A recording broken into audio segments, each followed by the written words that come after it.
In the beginning was the Word, and the Word was with God, and the Word was God. Mhm. He was in the beginning with God.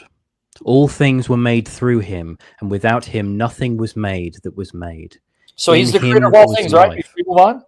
Yep, This is the creator word of that God everything. used to bring all creation into existence, and nothing came into existence without his agency, correct? Yep. And who is the source of life? Life comes from who? Read 4 again. In him was life, and the life was the light of man. Okay, so clearly this word is the agent that God used to create the entire creation, bring all creation to being, and give life to it and illumination. Now, that word is who? Now read verse 14. And the Word became flesh and dwelt among us, and we beheld his glory, the glory as of the only begotten of the Father, full of grace and truth. Now, reason with me, brother, because I'm not as smart as I look. So Hmm. I want you to reason with me. I'm not as smart as I look.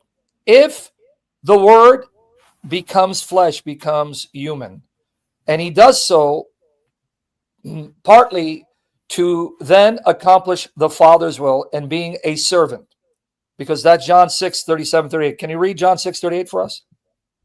Sure. John 6, 38. Yep.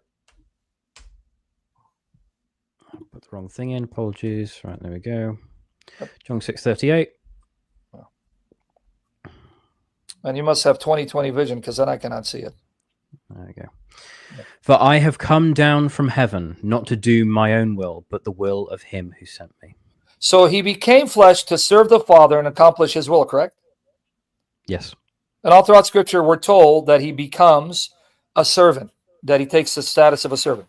Yep. Now, if he becomes flesh and becomes the Father's servant, now he's not just God, he's God in flesh, God who's now man, God who has a human nature. Why then would it shock us that once he becomes flesh and he continues to be flesh, from the moment of his incarnation, the Father becomes his God? Because now read Jeremiah 32, 26 to 27.